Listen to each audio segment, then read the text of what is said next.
कठोपनिषद।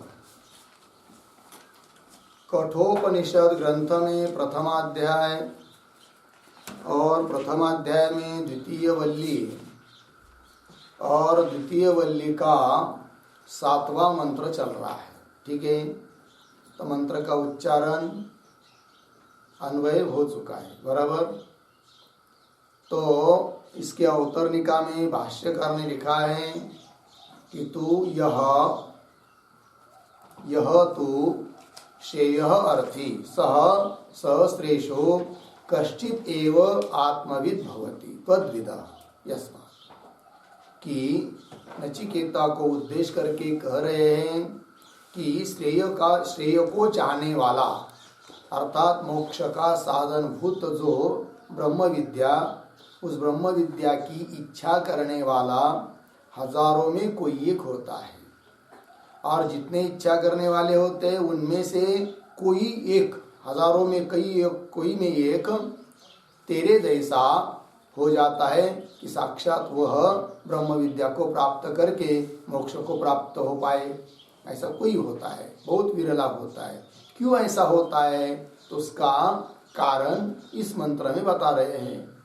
तो अर्थ कल बता दिया था, ठीक है, कि बहुत लोगों को यह आत्मा श्रवण करने को भी नहीं मिलता है, और जिन लोगों को श्रवण करने को मिल रहा है उनमें भी बहुतों में से कोई एक ही इस आत्म तत्व को जानता है, क्योंकि इस आत्म तत्व को बताने वाला वक्ता बहुत विरला है, और आत्म तत्व को प्राप्त करने वाला तो उससे भी बहुत कम है, विरला है। ठीक है, चलिए तो इस मंत्र के शब्दों का थोड़ा अर्थ हम लोग लिख लेते हैं।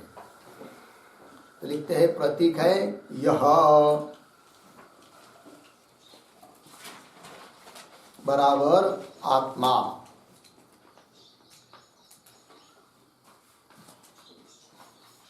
यह बराबर आत्मा। आगे बहुविही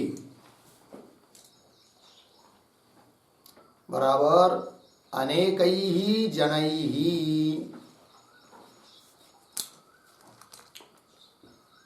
अनेकैहि जनैहि। आगे प्रतीक है श्रवणाय अपि बराबर श्रोतुम अपि, श्रोतुम अपि। आगे प्रतीक न लभ्यः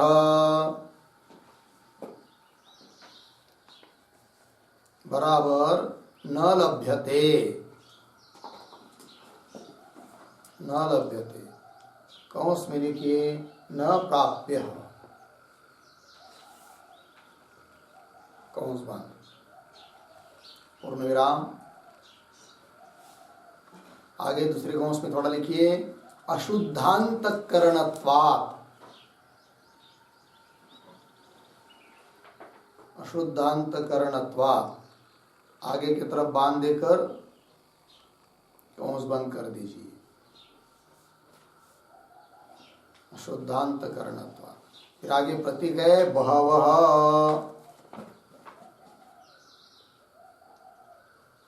बराबर अनेके जनाः,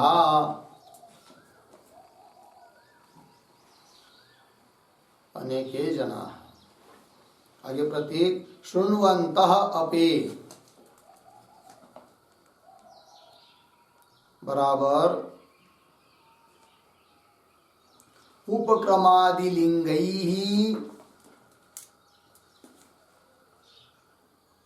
उपक्रमादिलिंगैः तात्पर्यावधारणं कुर्वन्तः अपि,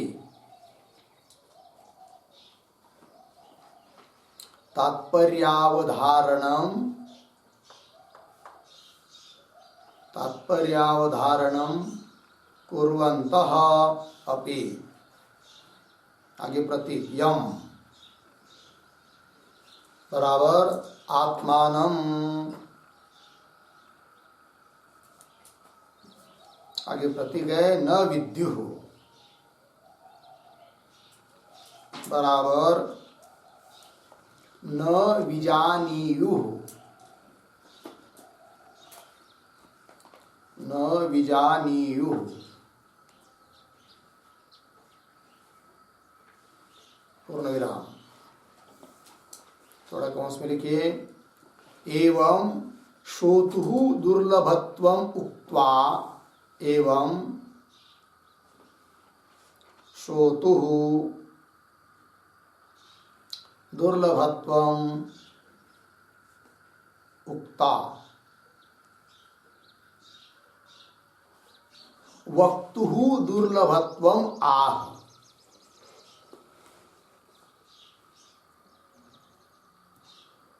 वक्तुः दुर्लभत्वम् आह। आगे की तरफ बांध देकर बंद कर दीजिए कौंस। फिर आगे प्रतीक अस्य बराबर श्रोतुम ज्ञातुम च, श्रोतुम ज्ञातुम च अशक्यस्य आत्मनः, अशक्यस्य आत्मनः। आगे प्रतीक है वक्ता बराबर स्वरूपम बोधयितुम, स्वरूपम बोधयितुम समर्थः, समर्थ। आगे प्रतीक आश्चर्य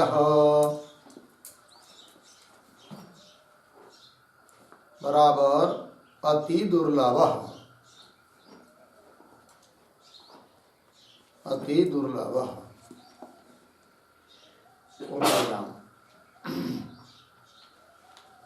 आगे कौंस में लिखे थोड़ा, तथा श्रुत्वा अपि, तथा श्रुत्वा अपि अस्य आत्मनः,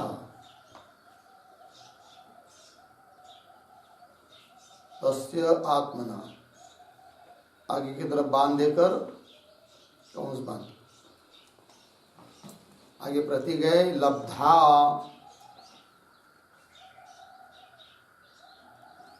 लब्धा बराबर ज्ञाता अपि, ज्ञाता अपि बराबर अनुभविता अपि,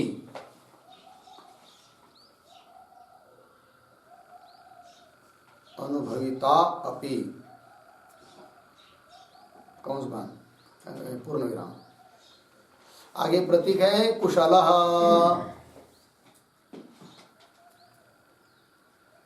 बराबर कश्चित् निपुणः एव भवति,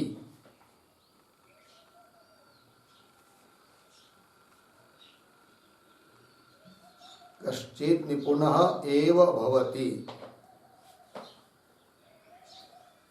कौंस में साधन चतुष्टय संपन्नः,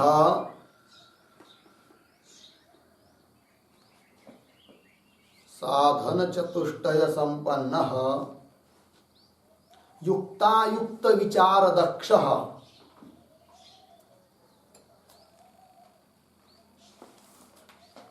युक्तायुक्त विचार दक्षः कश्चित् विद्वान् एव भवति,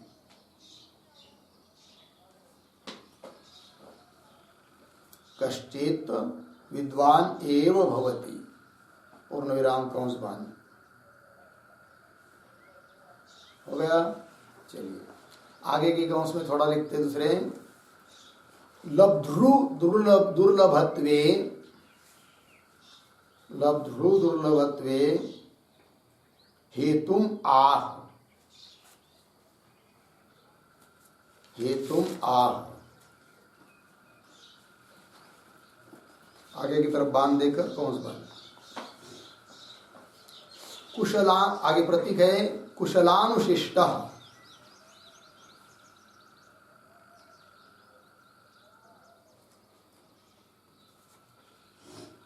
कुशलानुशिष्ट बराबर कुशलेन,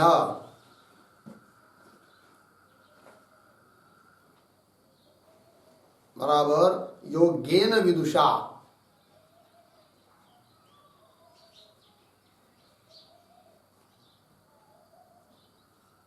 कौंस में लिखिए साक्षात्कृत ब्रह्म तत्वेन आचार्येण।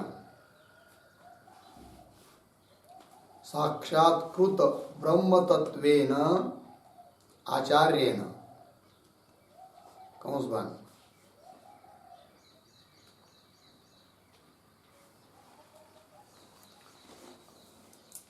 अनुशिष्टः बराबर वेदांत वाक्यैः शिक्षितः सन्।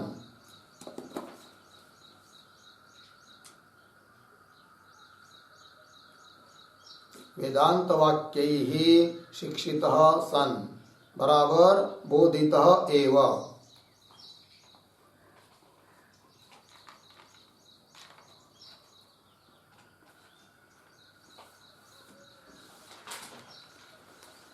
बोधितः एव हो गया। चलिए आगे प्रतीक ज्ञाता।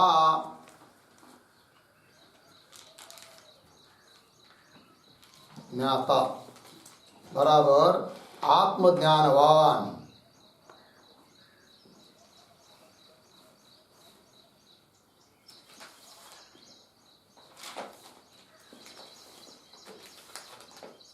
आत्मज्ञानवान बराबर साक्षात्कारवान।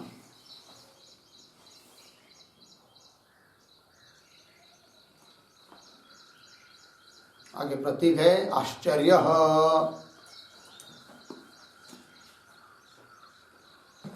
बराबर कोपि विरलः एव भवति।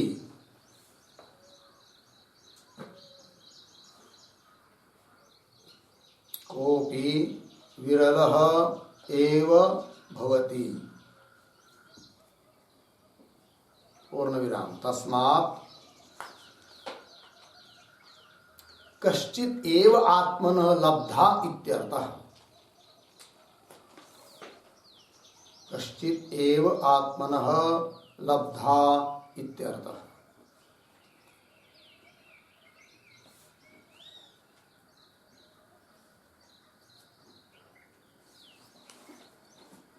हो गया।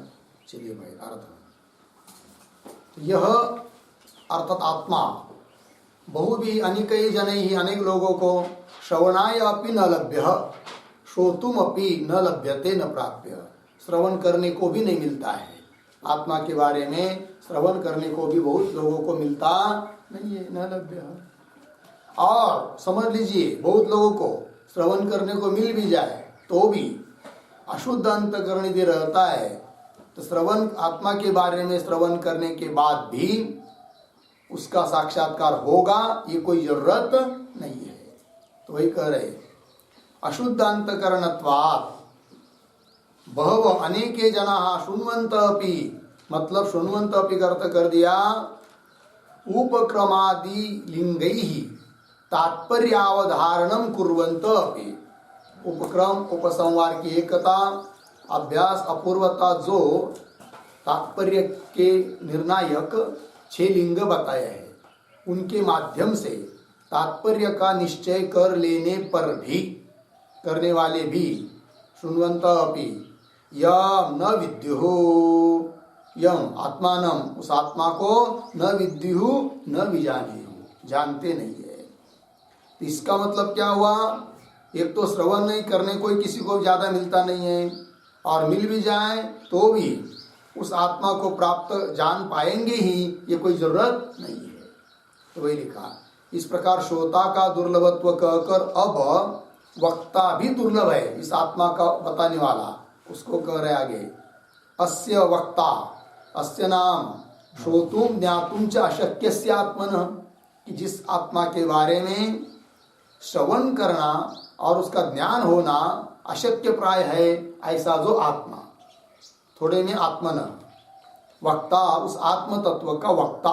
वक्ता का मतलब यहाँ पर स्वरूपम बोधयितुम समर्थ उस आत्म तत्व के स्वरूप का बोध कराने के लिए समर्थ ऐसा कोई व्यक्ति महापुरुष भी क्या आश्चर्य।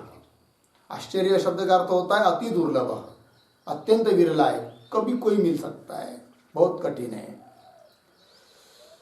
आगे, उस प्रकार शून्य पर भी इस आत्मा का लब्धा तो और कम है, वही कह रहे लब्धा ज्ञाता अनुभविता कुशल। कुशल का मतलब कष्टित निपुण एव भवति, वही उस आत्मा तत्व को साक्षात जान सकता है जो साधन चतुष्टय संपन्न से युक्त हो, युक्त अयुक्त विचार आदि करने में दक्ष व अर्थात कुशल हो। ऐसा कष्टित कोई एक विद्वान ही उस आत्म तत्व को जानता है। ठीक है ना। आगे, क्यों लब्धा उस आत्म तत्व को प्राप्त करता दुर्लभ है, उसका भी कारण दे रहे हैं। कुशलानुशिष्ट ज्ञाता आश्चर्य। ठीक है ना। कुशलानुशिष्ट का मतलब है कुशलेन अनुशिष्ट कुशलानुशिष्ट। कुशलेन, कुशलेन का अर्थ कर दिया योग्येन विदुषा, योग्य पुरुष के द्वारा उपदिष्ट, ऐसा जानने वाला भी बहुत कम है। तो कुशलेन योग्येन विदुषा मतलब साक्षात कृत ब्रह्म तत्वेन आचार्येण, जिस आचार्य को ब्रह्म तत्व का साक्षात्कार हो चुका है, ऐसे आचार्य के द्वारा अनुशिष्ट, अनुशिष्ट मतलब वेदांत वाक्य शिक्षित सन, ऐसे आचार्यों के द्वारा वेदांत वाक्यों के माध्यम से जो शिक्षित हो, बोधित हो, और इस प्रकार का ज्ञाता भी क्या है, बहुत कम है, आश्चर्य है। ज्ञाता, ज्ञाता मतलब आत्मज्ञानवान, साक्षात्कारवान। आश्चर्य कोपि विरल एव, कभी कोई हो सकता है, मतलब श्रवण करने को ही बहुत ज्यादा लोगों को मिलता नहीं है। जिनको श्रवण करने को मिलता है उनको भी आत्मज्ञान होगा, इसकी कोई जरूरत गारंटी नहीं है, क्योंकि बहुत प्रयास करना पड़ता है। अशुद्ध अंतकरण रहेगा तो नहीं होगा, और बताने वाला भी आत्म तत्ववेत्ता चाहिए, और ऐसा भी मिलना बहुत दुर्लभ है। और ऐसे महापुरुष के द्वारा उपदेश श्रवण करने पर भी उस आत्म तत्व का साक्षात अनुभविता प्राप्त होना बहुत दुर्लभ है, ये बात बताई। आश्चर्य कोपि विरल एव भवति तस्मात् कश्चित एव आत्म न लब्धा, कोई एक करोड़ों में आत्म तत्व को जानता है कि नहीं। आत्म तत्व को पहुंचने वाले की संख्या बहुत ही कम है, ये बात बता दी। ठीक है, प्रयास करेंगे तो हम लोगों को भी उसका साक्षात्कार हो सकता है। अशक्य नहीं है, शक्य है, किंतु उतना प्रयत्न भी करना चाहिए, वृत्ति का अभ्यास करना चाहिए, तब होता है, ये कह दिया। चलिए, ये हुआ भाई इस मंत्र का अर्थ। अब इस मंत्र का भाष्य को देखिए। श्रवणाय अपि प्रतीक है, उसका अर्थ कर रहे श्रवणार्थम, उसका भी अर्थ कर रहे श्रोतुम अपि यह न लभ्य आत्मा, बहुभी का अर्थ कर रहे अनेक ही, हो गया पूर्ण विराम, अनेक ही के बाद थोड़ा अन्वय करेंगे। कैसा पढ़ेंगे, यह आत्मा बहुभी अनेक ही, शुरू में आइए, श्रवणाय अपि, श्रवणार्थम श्रोतुम अपि न लभ्य,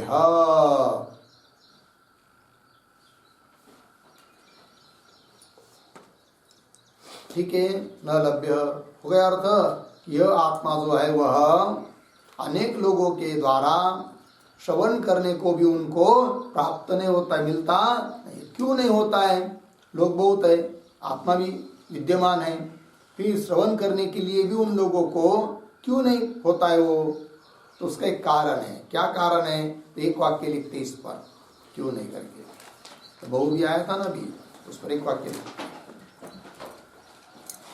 कामासक्ताः एव हि,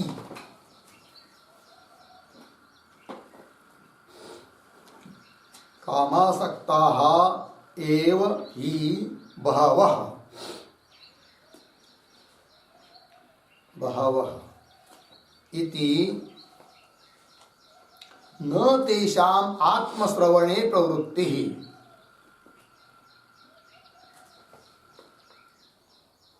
न तेषाम आत्मश्रवणे प्रवृत्ति इति भावः।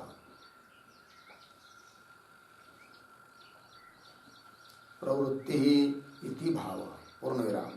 उक्तम ही प्रायेण ही एवं विध, प्रायेण ही एवं विध एव लोकः, एव लोकः इति अर्थ।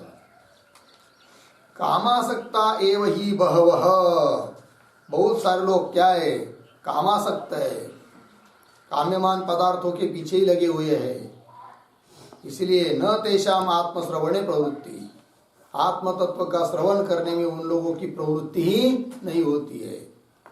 किसी को आप बोलेंगे भी चलो भाई चलते, थोड़ा सा प्रवचन चल रहा है सुन लेते हैं, वो बोलता है अरे आ जाता, लेकिन मेरे पीछे बहुत बड़ा काम लग चुका है, ये काम मैं करके करता हूँ फिर देखेंगे। सब लोग अपने अपने काम धंधे में लगे हुए हैं, ठीक है, इसलिए उनको श्रवण करने को मिलता नहीं है, ठीक है ना। न तेषाम आत्मश्रवणे प्रवृत्ति इति भाव। उक्तम ही, भाष्यकार ने कहा ही है, कहा पर छठे श्लोक का मंत्र का, इसके ऊपर वाले मंत्र का भाष्य में अंतिम वाक्य में कहा है भाष्यकार ने प्रायेण ही एवं विध एव लोक, वही दे दिया यहाँ पर प्रमाण, प्राय करके ऐसे ही लोग है, कामासक्त ही है, इसलिए उनको श्रवण करने को नहीं मिल पा रहा है, ये बात हो गई। अब चलिए आगे भाष्य में। शृण्वन्त अपि बहवः, बहवः का अर्थ कर रहे अनेके, अन्य और भी दूसरे इतर लोग, यम प्रतीक है, उसका अर्थ कर रहे आत्मानम, न विद्युः प्रतीक है, उसका अर्थ न विदन्ति, अभागिनः असंस्कृतात्मानः न विजानीयुः।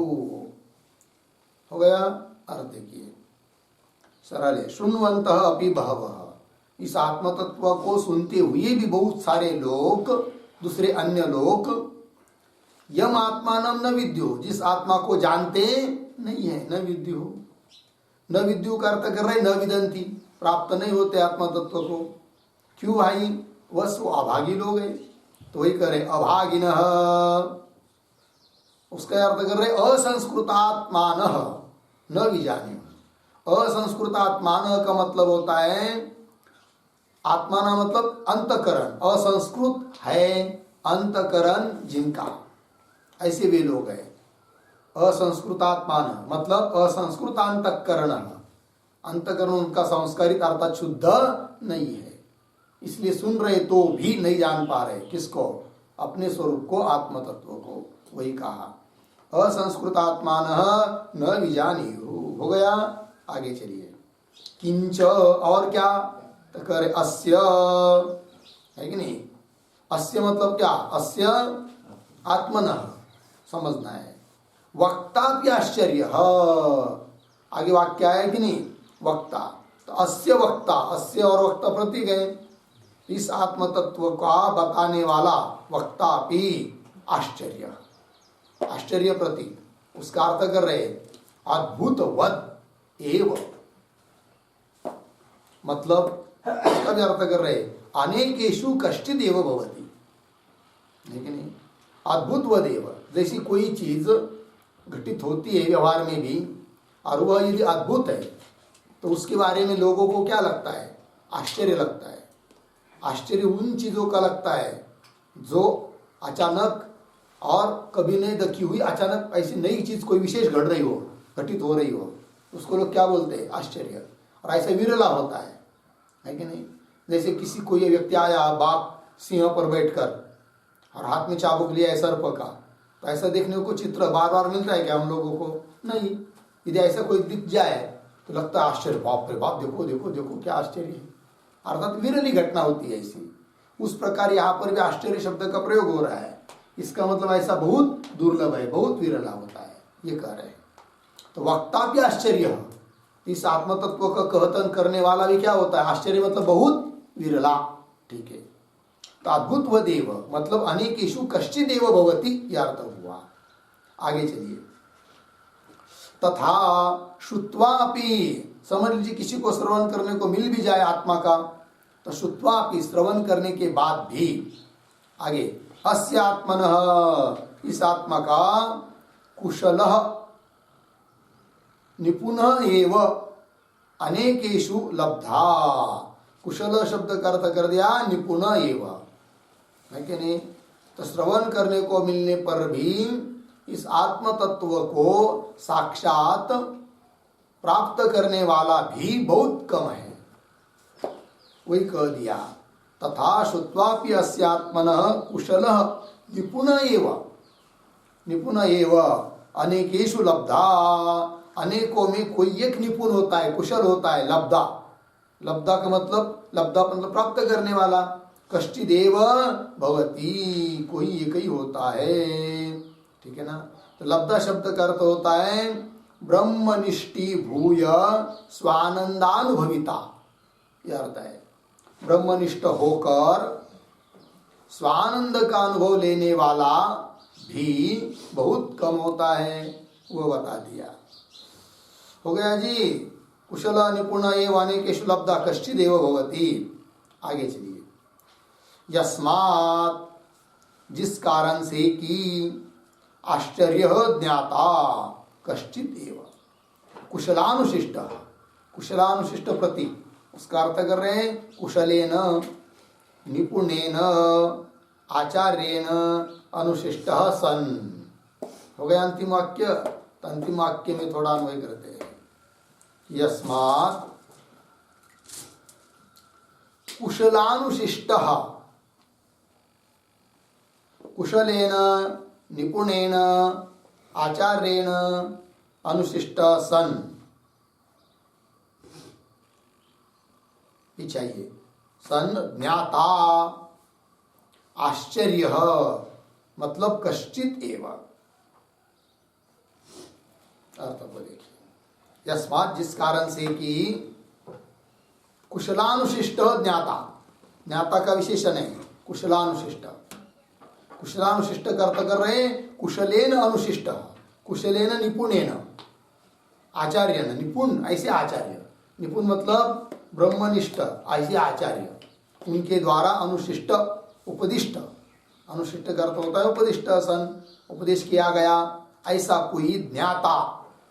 आश्चर्य, आश्चर्य मतलब कश्चिदेव, ऐसा कोई जानने वाला भी कोई एक ही होता है कि ब्रह्मवेत्ता आचार्य के द्वारा सुना और स्वयं भी ब्रह्म रूप बन गया, ऐसा भी प्राप्त होना बहुत कठिन है। कश्चित एव, लग गया पंक्ति। चलिए, ये हो गया भाई 7वां मंत्र। अब आगे चलते हैं। अब 8वें मंत्र को देखते हैं। 8वें मंत्र की अवतरनिका को पढ़ेंगे। अवतरनिका में एक शब्द दिया है आचार्य ने, कस्मात्। ठीक है जी, कस्मात् का क्या मतलब है? तो कस्मात् शब्द का अर्थ लिखिए, वक्तृज्ञात्रो हो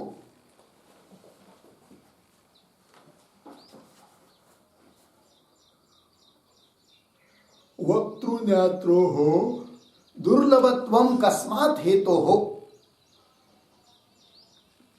दुर्लभत्वं कस्मात् हेतो हो इति आह, इति आह न नरेण इति। कस्मात् शब्द से प्रश्न पूछा गया। क्या प्रश्न? कि भाई अभी अभी ऊपर आपने 7वें मंत्र में कह दिया कि वक्ता भी दुर्लभ है और ज्ञाता भी दुर्लभ है, किंतु इस प्रकार से वक्ता की दुर्लभता और उस आत्म तत्व का ज्ञाता अर्थात अनुभविता उसकी भी दुर्लभता क्यों है? क्या कारण है दुर्लभता होने में? बहुत कम होते हैं इसे क्यों? कस्मात्, ये प्रश्न है। उस उत्तर दे रहे श्लोक के माध्यम से, मंत्र के माध्यम से। तो मंत्र को पढ़ते हैं। न नरेणावरणे वरेण प्रोक्त एष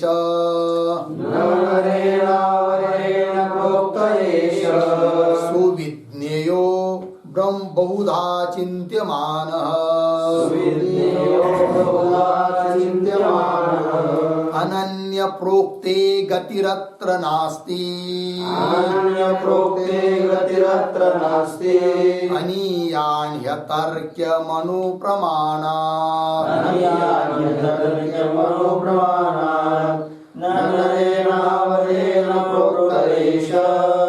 सुविज्ञेयो बहुधा चिन्त्यमानः अनन्य प्रोक्ते गतिरत्र नास्ति अनीयान्यतर्क्यमनु प्रमाणात् न नरेण आवरणे अवरेण न नरेण अवरेण प्रोक्तः एषः सुविज्ञेयः बहुधा चिन्त्यमानः अनन्य प्रोक्ते गति अत्र नास्ति अनीयान ही अतर्क्यम अनुप्रमाणात् हो गया अन्वय अवरेण नरेण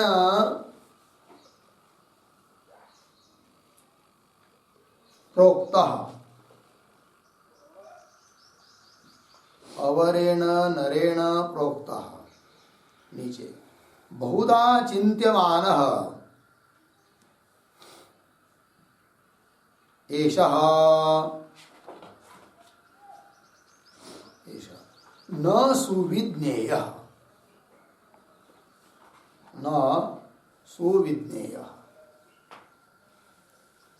नीचे अनन्य प्रोक्ते अत्र गति नास्ति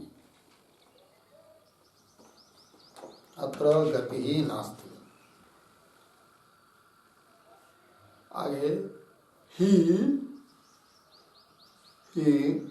अनुप्रमाणात् अनीयान अतर्क्यम हो गया। अर्थ को देखिए तो कह रहे हैं अवरेण नरेण प्रोक्त कि आत्मा का विशेषण है। पुनः कैसा बहुधा चिंत्यमानः ये भी कौन ऐसा शब्द का अर्थ होना होगा आत्मा। तो अवरेण नरेण नर कहते मनुष्य को ठीक है जी। तो देखिए भाई तो अवरेण नरेण प्रोक्त अवर ऐसे पुरुष के द्वारा मनुष्य के द्वारा प्रोक्त कथित यह आत्मा बहुधा चिंत्यमान और जिसके बारे में बहुत लोगों ने चिंतन किया है और उस अवर पुरुष के द्वारा बताया हुआ आत्मा का बहुत चिंतन करेंगे तो भी एषः न सुविज्ञेय यह आत्मा सुविज्ञेय नहीं है। लग गया जी। एक बात ये हो गई। फिर भाई कब सुविज्ञेय है तब कह रहे अनन्य प्रोक्ते अत्र गति ही नास्ति। अनन्य पुरुष के द्वारा बताया हुआ कथन किया हुआ इस आत्मा के बारे में गति ही नास्ति। गति संशय विपरीत भावना बिल्कुल रहती नहीं है जब अनन्य पुरुष इसका प्रतिपादन करता है तब। ठीक है। फिर बोलेंगे भाई अनुमान या तर्क से हम उस आत्मा को जान लेंगे तो उत्तर दे रहे नहीं जान सकते। क्यों नहीं जान सकते तो कथा कह रही यस्मात् कारणात् अनुप्रमाणात् अतर्क्यम अनुप्रमाणात् अनीयान अतर्क्यम अनुप्रमाण से मतलब अनु है प्रमाण जिसका जैसे सर्षप आदि बहुत छोटी चीज होती है उससे भी अनु है। कोई भी अनु चीज जगत की ले लेंगे तो उससे भी सूक्ष्म है कौन आत्मा। इसलिए तर्क के द्वारा उसको जान नहीं सकते। लग गए जी। और इस आत्म तत्व को तत्व का उपदेश यदि अवर पुरुष के द्वारा किया रहेगा तो भी इसको नहीं जान सकते। ठीक है, फिर किसके द्वारा जानने बताने पर जान सकते हैं तो भी कह दिया अनन्य प्रोक्ते अत्र गति नास्ति। अनन्य प्रोक्त यदि आत्मा होगा तभी उसको यथार्थ रूप से जान सकते, अर्थात उसके बारे में कोई संशय अधिक रहते नहीं है। ये बात हो गई। तो थोड़ा अर्थ लिखेंगे इसका। इसके पहले थोड़ी अवतरणिका के रूप में एक पंक्ति पुनः लिख लीजिए।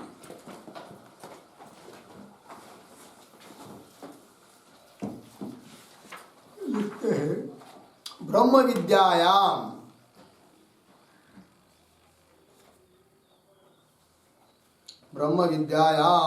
अधिकारिणम निरूप्य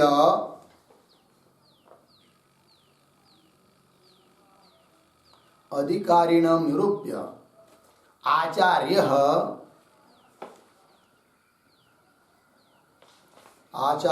अपि ब्रह्मज्ञान संपन्न एव सन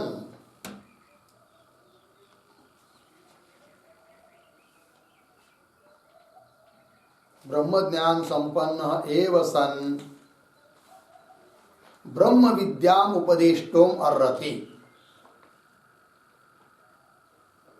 ब्रह्म विद्याम उपदेष्टोम अर्हति इति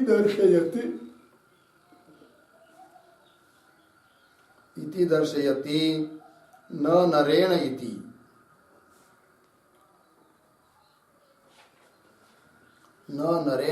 हो गया। चलिए अर्थ देख लीजिए। तो ब्रह्म विद्यायाम अधिकारिणम निरूप्य, ब्रह्म विद्या के लिए कौन अधिकारी पुरुष है उसका निरूपण किया अभी तक। नचिकेता जैसा सर्वस्व त्यागी वही अधिकारी होता है। तो उस अधिकारी का निरूपण करने के बाद फिर आगे क्या, तो जो बताने वाले आचार्य हैं वो भी अधिकारी चाहिए, इस बात को कह रहे हैं। तो आचार्य भी ब्रह्म ज्ञान संपन्न एव सन, आचार्य इस आत्मा का उपदेश करता भी कैसा चाहिए, ब्रह्म ज्ञान से संपन्न रहेगा, मतलब ब्रह्मनिष्ठ रहेगा, तभी वो उस आत्मा के बारे में उपदेश करने का योग्य है। ठीक है ना। तो आचार्य अपि ब्रह्म ज्ञान संपन्न एव सन ब्रह्म विद्याम उपदेष्टुम अर्हति, ब्रह्म विद्या का उपदेश करने के लिए योग्य हो जाता है। इति दर्शयति, इस बात को दिखा रहे मंत्र के माध्यम से। हो गया, अन्वय अर्थ हुआ ना। अब इस मंत्र के शब्दों को देखते हैं। लिखिए, अवरेण प्रतीक है, अवरेण बराबर न वरह अवरह,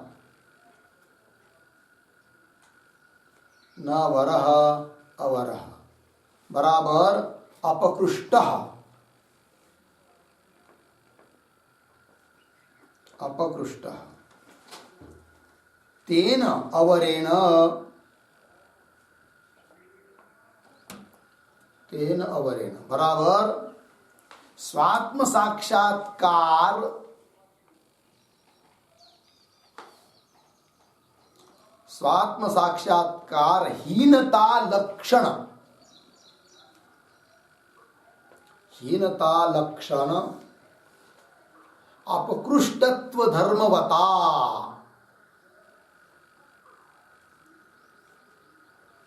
अपकृष्टत्व धर्मवता पुरुषेण।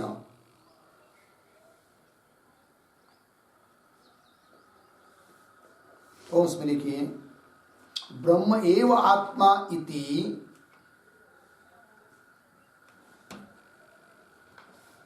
ब्रह्म एव आत्मा इति साक्षात्कार रहितेन,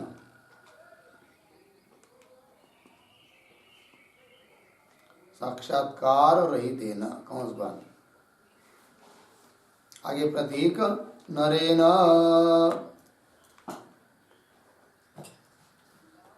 नरेन बराबर मनुष्येण, प्रोक्तः प्रतीक है, इसका अर्थ है उपदिष्ट। उपदिष्ट। आगे प्रतीक बहुधा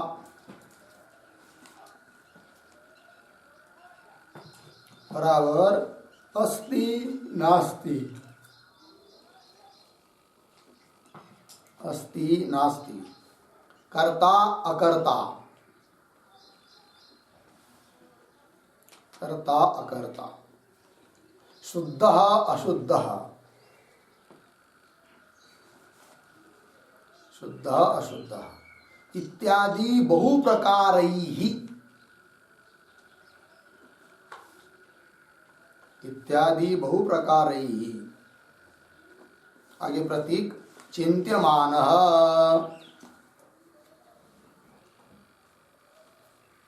बराबर विद्वद्भिः विचार्यमाणः। विद्वद्भिः विचार्यमाणः।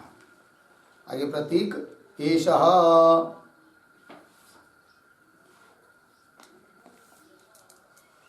बराबर त्वया नचिकेतसा जिज्ञास्यः।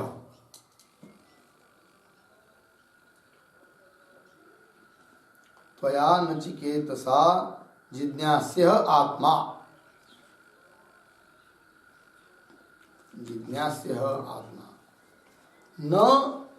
आगे प्रतीक न सुविज्ञेय। ये प्रतीक है न सुविज्ञेय बराबर सम्यक विज्ञातः न भवति।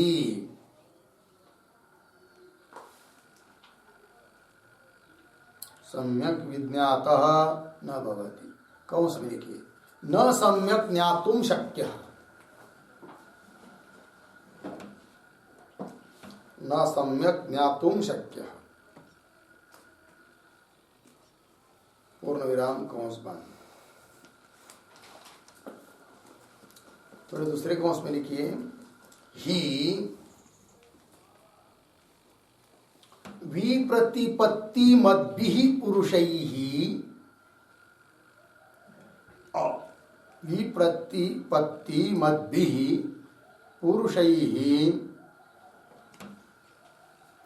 उपदिष्टः अर्थः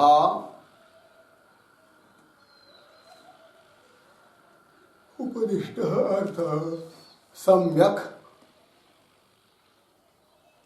ज्ञातः न भवति इति भावः।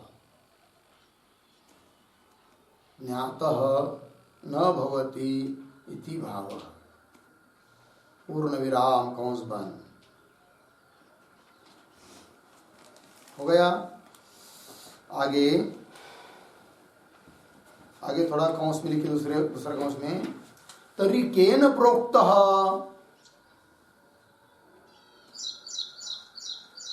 तर्हि केन प्रोक्तः बराबर उपदिष्टः। उपदिष्टः आत्मा ज्ञायते। आत्मा ज्ञायते इति आह। इति आह। आगे की ओर बांध देकर कौंस बंद लिखते हैं प्रतीक अनन्य प्रोक्ते।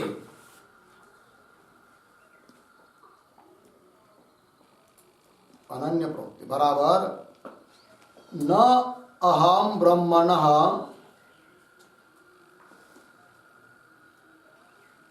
न अहम ब्रह्मणः अन्यः। अर्धविराम न मत्तः अन्यत्। न मत्तः अन्यत् किंचित अस्ति। किंचित अस्ति इति ज्ञानवता आचार्येण।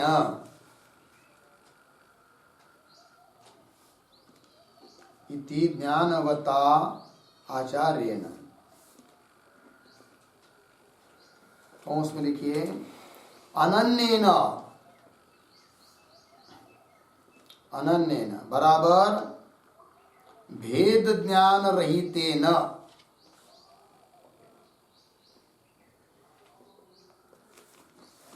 भेद ज्ञान रहितेन ब्रह्म एव आत्मा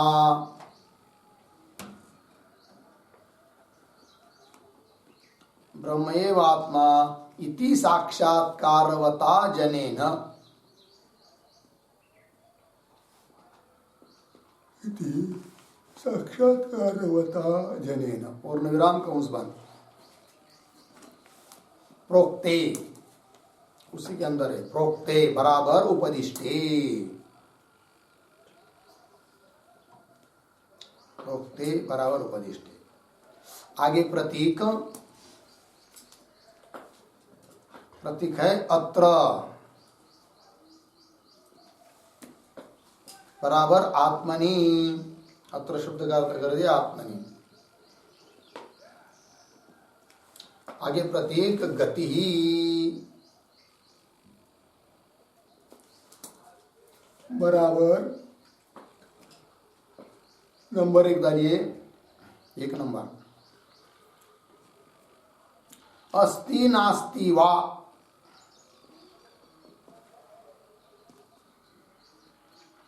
अस्ति नास्ति वा अर्धविराम शुद्ध अशुद्ध वा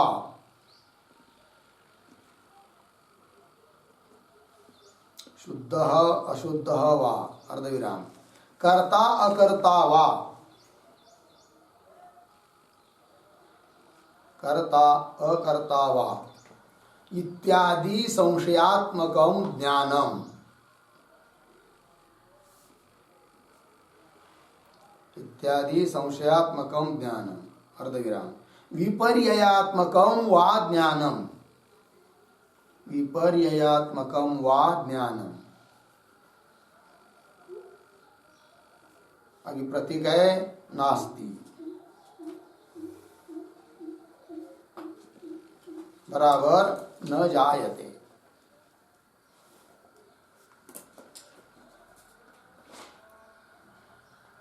न जायते हो गया आगे नंबर 2 दीजिए यद्वा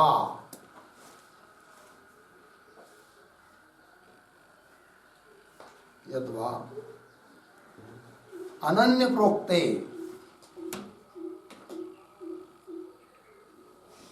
अनन्य प्रोक्ते बराबर ब्रह्मणः अन्यः न त्वं ब्रह्मणः अन्यः इति शिष्याय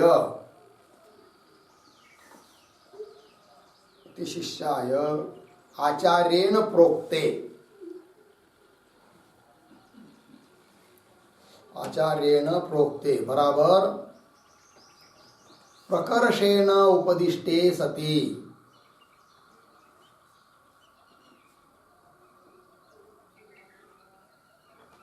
प्रकर्षेण उपदिष्टे सति अत्र बराबर आत्मनि अत्र बराबर आत्मनि गति ही बराबर गति बराबर ब्रह्म अहम इति अवगते है ब्रह्म अहम इति अवगते है अन्यागति ही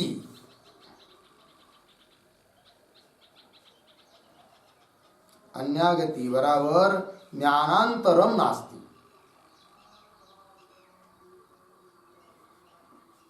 ज्ञानांतरम नास्ति पूर्णविराम नेयांतराभावात् नेयांतराभावात्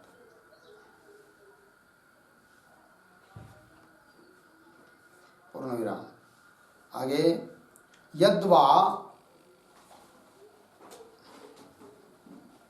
यद्वा गति बराबर देहांतर प्राप्ति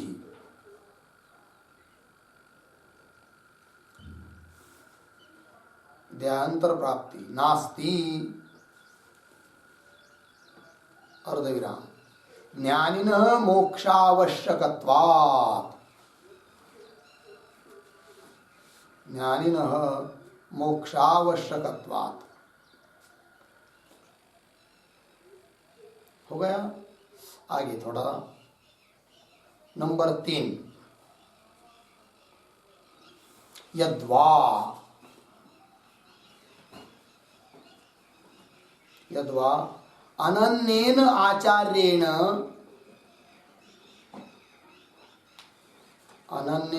आचार्येण प्रोक्ते सति अत्र बराबर आत्मनि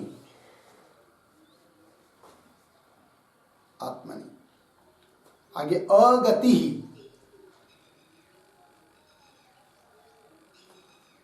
बराबर अनवबोध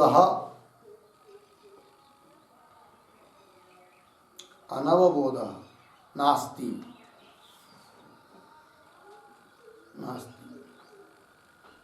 किंतु भवत्येव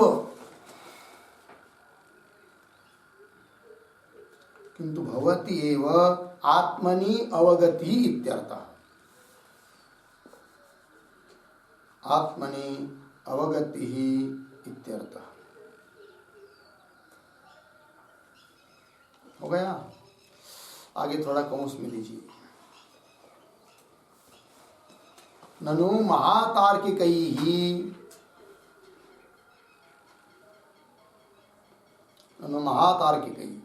आत्मा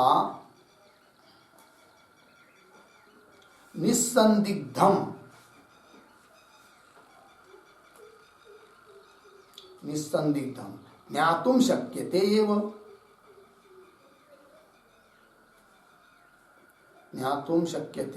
अर्धविराम।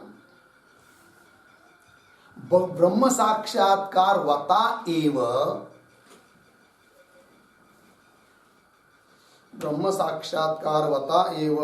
उपदेष्टव्यम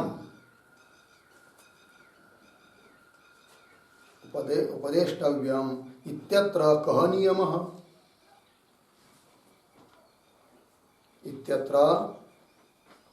उपदेष्टव्यम इत्यत्र कः नियमः इति अतः आह।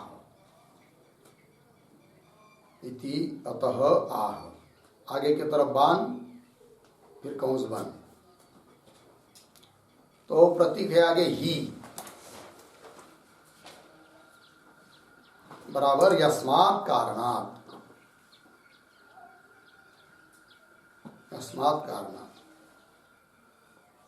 आगे प्रतीक है अनुप्रमाणात् बराबर अल्प परिमाणात् अपि।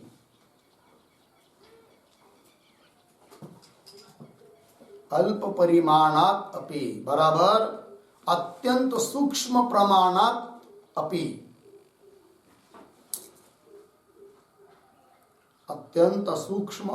प्रमाणात् अपि।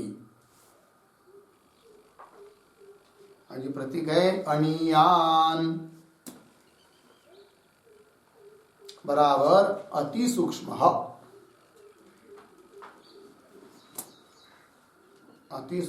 बराबर सूक्ष्मतर।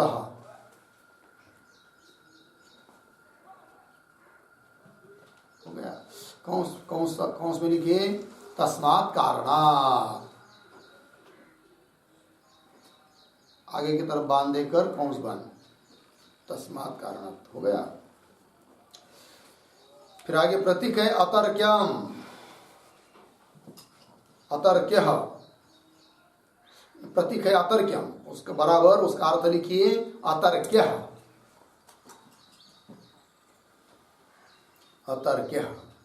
उसका भी अर्थ लिखिए बराबर पूर्वोक्त आचार्यम अंतरेण।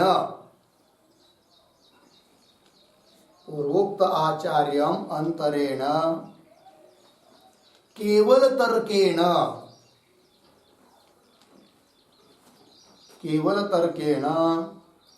ज्ञातुं न शक्यः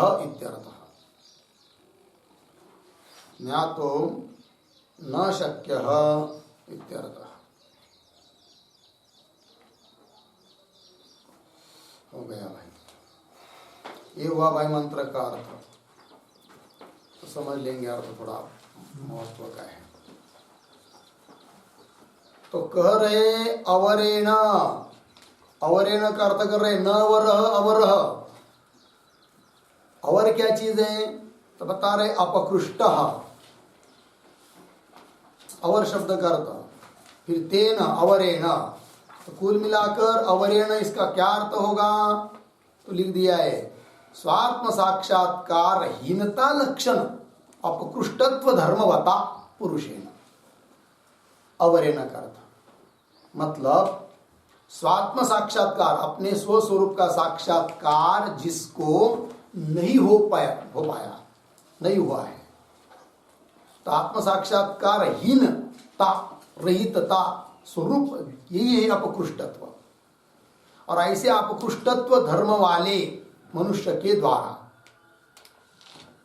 थोड़ी सरल भाषा में कहना हो तो ब्रह्म एव आत्मा इति साक्षात्कार रहित न, ब्रह्म ही मैं हूं इस प्रकार का साक्षात्कार जिसको नहीं हुआ है, ऐसे पुरुष के द्वारा अवरेण नरेण, गया ना, वही करे नरेण का अर्थ मनुष्य है ना, तो प्रोक्त उपदिष्ट, ऐसे मनुष्य के द्वारा यदि आत्मा का उपदेश किया हुआ होता है कि नहीं, तो क्या न सुविद्य है, इसके साथ अन्वय है। अवरेण नरेण प्रोक्त है कि नहीं, जिसको साक्षात्कार नहीं हुआ है ऐसे पुरुष के द्वारा उपदेश किया गया आत्मा न सुविज्ञेय, अच्छी तरह से जाना नहीं जाता है।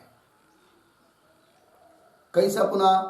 तो बहुधा चिंत्यमान, उसका बहुत चिंतन करेंगे तो भी जाना नहीं जाता है। क्यों? आप बहुधा चिंत्यमानों को पहले भी ले सकते हैं, मतलब अनेक बहुत सारे विद्वानों ने जिसके बारे में बहुत चिंतन किया है, वो शुद्ध है क्या शुद्ध है, करता है क्या करता है आदि, ऐसा चिंत्यमान आत्मा अवर पुरुष के द्वारा यदि उसका उपदेश किया रहेगा तो न सुविज्ञेय, वह सुविज्ञेय अच्छी तरह से जाना नहीं जाता है। लग गया जी? तो वही लिखा बहुधा, बहुधा का अर्थ कर दिया अनेक प्रकार से जिसका चिंतन किया है लोगों ने, आत्मा है या नहीं है, करता है क्या करता है, शुद्ध है क्या अशुद्ध है, इस प्रकार से बहुत प्रकार से जो चिंत्यमान है, विद्वानों के द्वारा विचार्यमान है, ऐसा जो आत्मा, एष आत्मा, एष का अर्थ कर दिया त्वया नचिकेतसा जिज्ञास्य आत्मा, हे नचिकेता तुम जो नचिकेत उन तुम्हारे द्वारा जो जिज्ञास्य है, जानने का विषयभूत है आत्मा, न सुविज्ञेय, न सुविज्ञेय का अर्थ कर दिया सम्यक विज्ञात न भवति, अच्छी तरह से जाना नहीं जाता है, न सम्यक ज्ञातुम शक्य है कि नहीं, अच्छी तरह से नहीं जाना जा सकता। क्यों? तो बताया ना थोड़ा आगे कोश में कि विप्रतिपत्ति मद्भि पुरुष ही उपदिष्ट, जिनको आत्मा के बारे में अभी पूरा निर्णय ही नहीं हुआ है, जो स्वयं संशयग्रस्त है, ऐसे उन लोगों के द्वारा उपदेश किया गया यह आत्मा अर्थ व्यवहार में भी ऐसा ही होता है। यदि कोई व्यक्ति किसी चीज को बता रहा है और उसको स्वयं को ही पूरा निर्णय नहीं, संदिग्ध है, तो उसके द्वारा बताया हुआ चीज यथार्थ रूप से सामने वाले को ज्ञात नहीं होती है, उसी के द्वारा ज्ञात होती है जो जिस चीज को जान रहा है उसको निर्धार पूर्वक निश्चय पूर्वक जानता है कि इदम इत्थम, वही उसको उस चीज को बताता है, तब जानने वाले सुनने वाले भी उसको यथार्थ रूप से जान पाते हैं, व्यवहार में भी। लग गया कि नहीं? तो विप्रतिपत्ति मद्भि पुरुष ही उपदिष्ट अर्थ सम्यक ज्ञात न भवति, ऐसे नियम है व्यवहार का।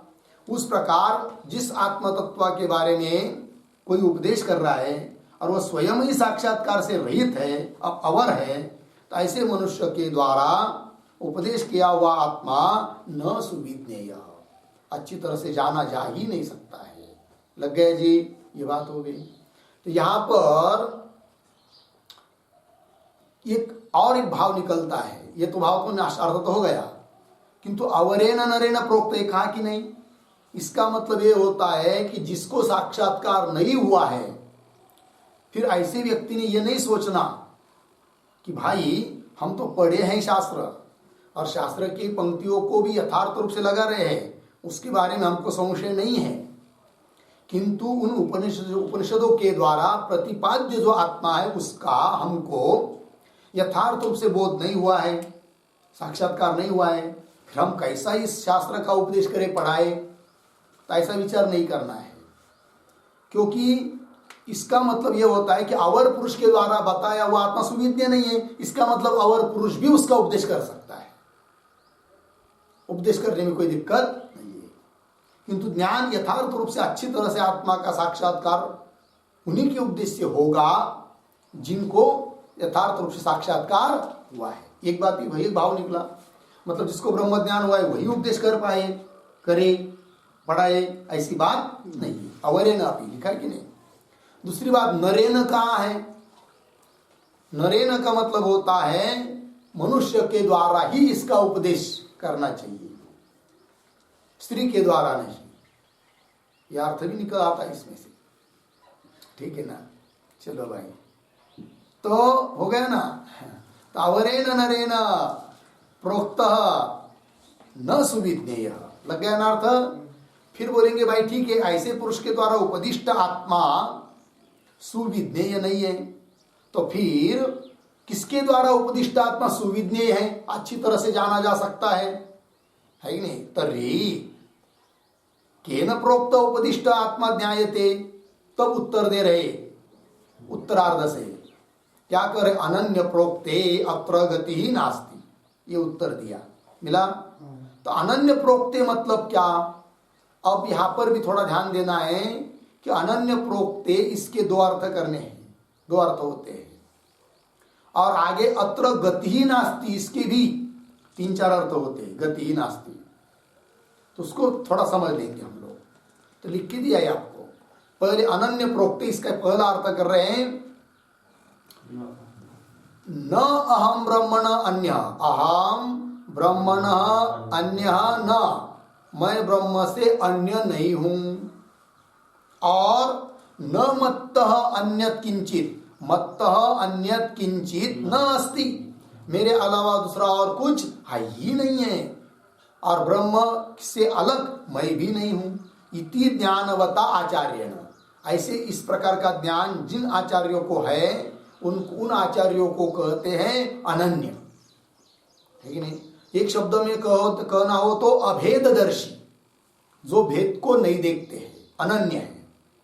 अपृथकदर्शी, ब्रह्म को अपने से पृथक नहीं देख रहे हैं, ऐसे आचार्य अनन्य आचार्य, ठीक है जी। साक्षात्कारवान उसके द्वारा, तो कौन पे लिख दिया ना, अनन्य न मतलब भेद ज्ञान रहिते न, ब्रह्म एवं आत्मा की साक्षात्कारवता जननी, कुल मिलाकर अर्थ हुआ ब्रह्म ही आत्मा है, आत्मा ही ब्रह्म है, मैं ही ब्रह्म हूं। इस प्रकार का साक्षात्कार जिनको हुआ है ऐसे आचार्य, उनको कहते यहां पर एक शब्द में अनन्य, लग गया जी। तो ऐसे आचार्य के द्वारा प्रोक्ते आया ना, प्रोक्ते नाम उपदिष्टे, अनन्य प्रोक्ते, अनन्येन प्रोक्त, अनन्य प्रोक्त, है कि नहीं। तस्मिन की बात, अनन्य प्रोक्ते सति इत्यर्थः, अनन्येन प्रोक्ते, अनन्य प्रोक्ते, ऐसे अनन्य पुरुष के द्वारा बताने पर ही, उपदेश किए जाने पर ही क्या होगा, कह रहे आगे अत्र, अत्र का अर्थ क्या लिखा, आत्मनि, मतलब उस आत्मा के बारे में गति ही नास्ति। तो गति नास्ति का अर्थ कर रहे हैं अस्ति, आत्मा है या नहीं, शुद्ध है अशुद्ध है, करता है क्या भोगता है, इत्यादि संशयात्मकम ज्ञानम, गति का अर्थ नास्ति। इस प्रकार का संशयात्मक ज्ञान नहीं रहता है। कब? अनन्य आचार्य के द्वारा प्रोक्त होने पर संशयात्मक ज्ञान आत्मा के बारे में नहीं रहता है, इदम इत्थम रूप से ज्ञान हो जाता है। एक ही बात ये हो गई, संशयात्मकम ज्ञानम नास्ति, और विपर्यात्मकम वा ज्ञानम नास्ति, नास्ति मतलब न जायते। ऐसे आचार्य के द्वारा उपदेश किया हुआ रहेगा तो संशयात्मक ज्ञान भी नहीं उत्पन्न होता है, और विपर्यात्मक मतलब भ्रमात्मक, विपरीत ज्ञान, उल्टा ज्ञान, देह को आत्मा मानना इत्यादि रूप से, या इंद्रिय आदि को मन को आदि को आत्मा मानना, इस प्रकार का विपरीत ज्ञान भी उत्पन्न नहीं होता है। फिर क्या होता है, यथार्थ ज्ञान उत्पन्न होता है, सुविज्ञ हो जाता है। कौन? आत्मा। लग गया पंक्ति? तो हो गया ना भाई, नास्तिक अर्थ कर दिया न जायते। अब ध्यान दीजिए, तो यहां तक जो अभी चिंतन हुआ, इसमें दोनों शब्दों के एक एक अर्थ हुए। अनन्य प्रोक्त इसका एक अर्थ हुआ, और गति नास्ति इसका एक अर्थ हुआ।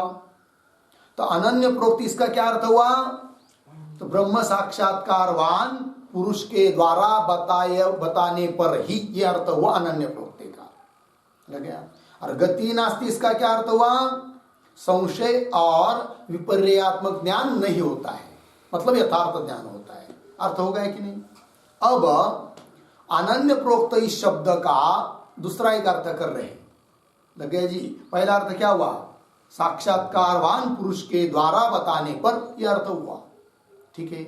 अब दूसरा अर्थ देखिए, यद्वा अनन्य प्रोक्ते, प्रतीक है कि नहीं, उसका दूसरा अर्थ कर रहे हैं आप। तो अब अनन्य प्रोक्त अब आचार्य नहीं लेना है, आचार्य चाहे कैसे भी हो, किंतु उन आचार्यों के द्वारा जो उपदेश किया जा रहा है वह अनन्य होना चाहिए, अनन्य प्रोक्त होना चाहिए। वो कैसा लिख के दिया?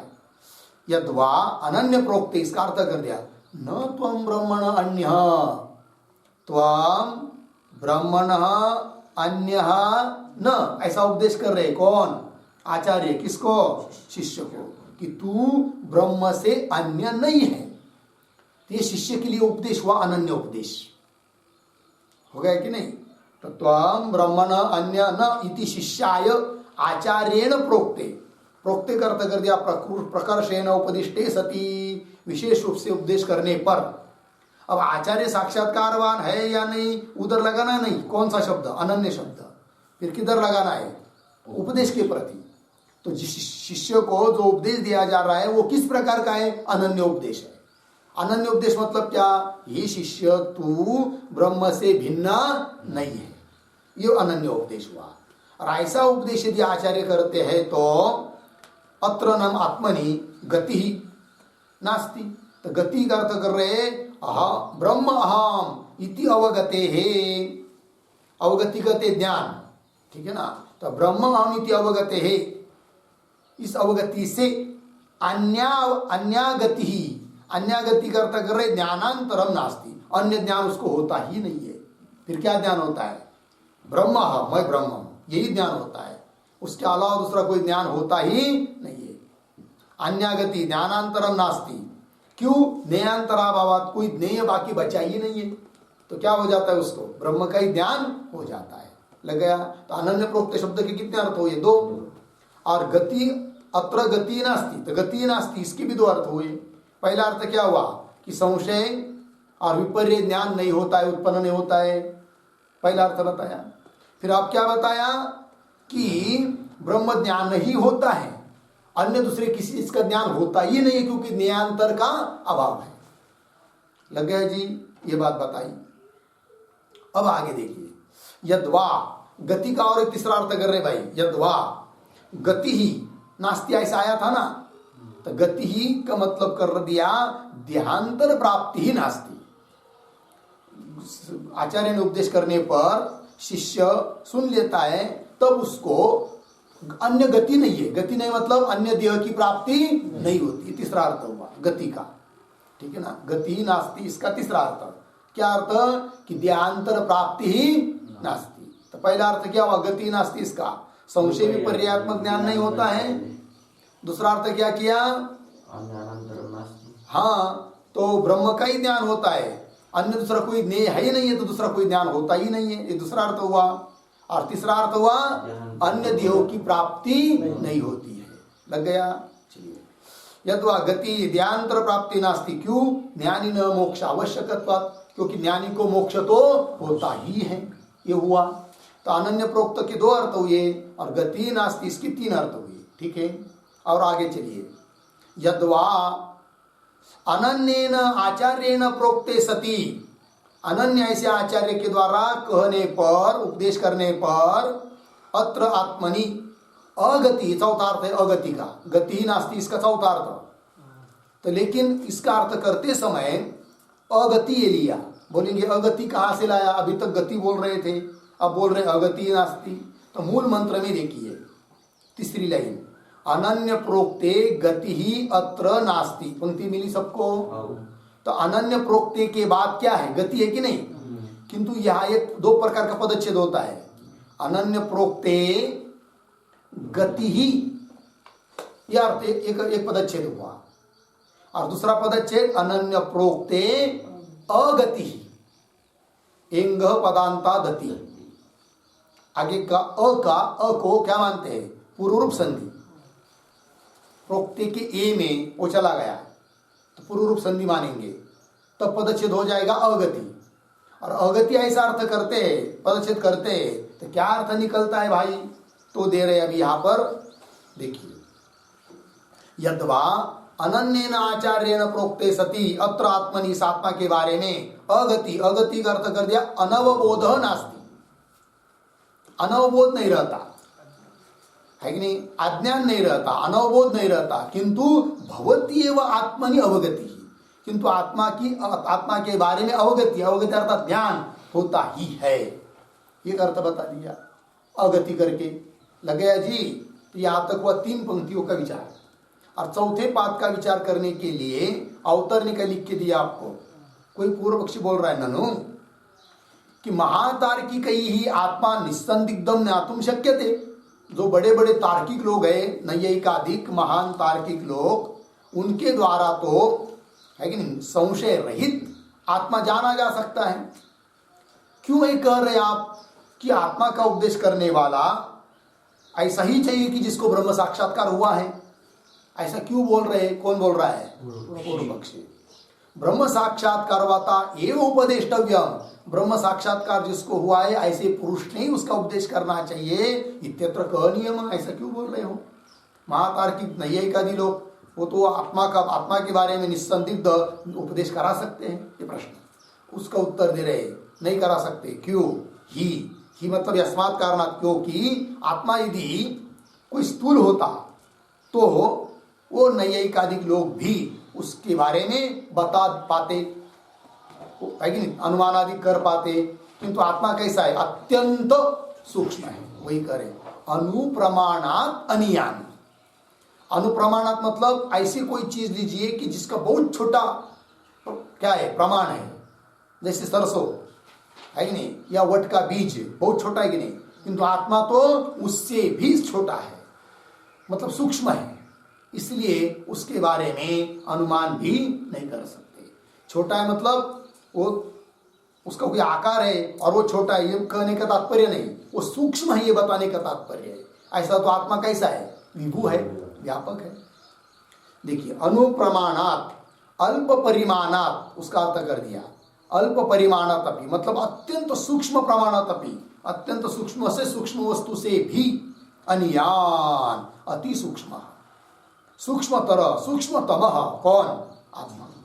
तस्मात् कारणात् अतर्क्यम, इसलिए आत्मा कैसा हुआ? अतर्क्य।